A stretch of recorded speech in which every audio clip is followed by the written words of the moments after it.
Saya Ihsan Asrori. Assalamualaikum warahmatullahi wabarakatuh. Welcome back to my channel. Di video ini saya akan berbagi tips sebelum naik pesawat terbang di masa PPKM.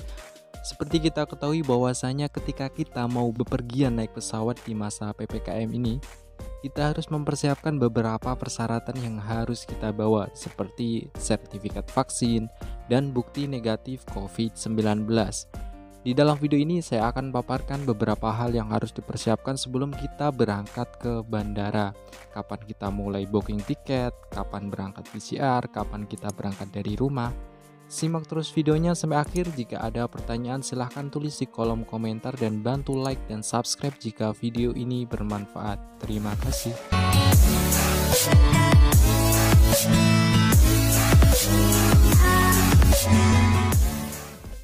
Di dalam video ini saya anggap ya Anda sudah mempunyai sertifikat vaksin minimal dosis pertama. Berikut adalah hal-hal yang harus dipersiapkan sebelum naik pesawat. Pertama, sebelum berangkat silahkan download dan isi data di aplikasi Peduli Lindungi yang Anda bisa download aplikasinya di Play Store ataupun di App Store. Jadi fungsi aplikasi Peduli Lindungi ini adalah untuk mempermudah perjalanan Anda. Untuk panduan mengisi aplikasi Peduli Lindungi silahkan lihat di kolom deskripsi.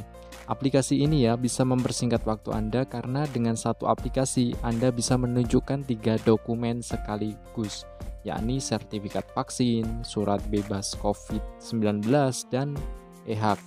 Walaupun bulan Oktober ini ya ada kabar aplikasi Peduli Lindungi nggak wajib ya, tapi kalau bisa ya tetap pakai aplikasi ini. Yang kedua, telepon laboratorium atau rumah sakit di mana tempat Anda akan melakukan PCR.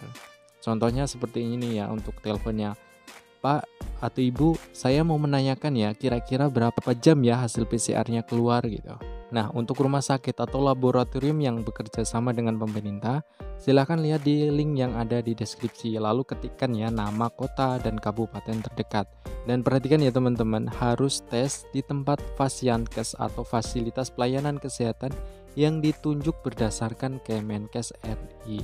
Nah, setelah kita tahu ya berapa lama nih hasil tes keluar, kita bisa memperkirakan dan memperhitungkan kapan kita akan pilih jam penerbangan kita. Misal di Pekanbaru hasil PCR itu keluar dalam waktu 8 jam setelah pengambilan sampel. Maka simulasinya seperti ini. 1. Bisa tes PCR dan terbang di hari yang sama apabila kita pengambilan tes PCR jam 8 pagi dan kita ngambil jam penerbangan jam 7 malam atau jam 8 malam. Nah, dengan catatan ya kita udah stay di kota tempat PCR pagi hari, dan ini sangat berisiko ya jika daerah Anda jauh dari bandara. Yang kedua, jika rumah jauh dari bandara, saya sarankan ya untuk berangkat H-1 sebelum keberangkatan. Misal saya dari Pekanbaru ambil penerbangan hari Selasa jam 8 ya, hari Selasa jam 8, maka saya sudah harus berangkat hari Senin pagi. Ya, menyesuaikan jauh dekatnya ya dari kota bandara keberangkatannya. Sesampainya saya di Pekanbaru, saya langsung menuju tempat PCR.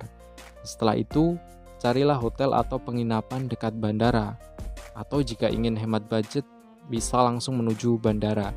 Dan pastikan ya sebelumnya untuk download aplikasi Peduli Lindungi. Jadi kita tak perlu mengambil print out ya atau hasil print-printan hasil tes PCR kita yang tadi. Untuk yang penerbangan menggunakan syarat antigen, rapid test antigen, bisa terbang di hari yang sama. Silahkan cari penerbangan sore ataupun malam hari ya. Silahkan lakukan rapid test antigen pada pagi harinya. Rapid test antigen ini tidak semua bandara bisa menggunakan rapid test antigen ya. Jadi silahkan simak video yang ada di deskripsi. Bandara mana sajakah yang bisa menggunakan rapid test antigen. Catatan, perlu diperhatikan ya, masa berlaku PCR adalah 2 kali 24 jam semenjak pengambilan sampel, bukan semenjak hasilnya keluar ya. Sedangkan antigen 1 kali 24 jam semenjak pengambilan sampel. Semoga tips ini membantu. Jika video ini bermanfaat silahkan like dan subscribe sebagai bentuk dukungan ke channel ini. Akhir kata, wassalamualaikum warahmatullahi wabarakatuh.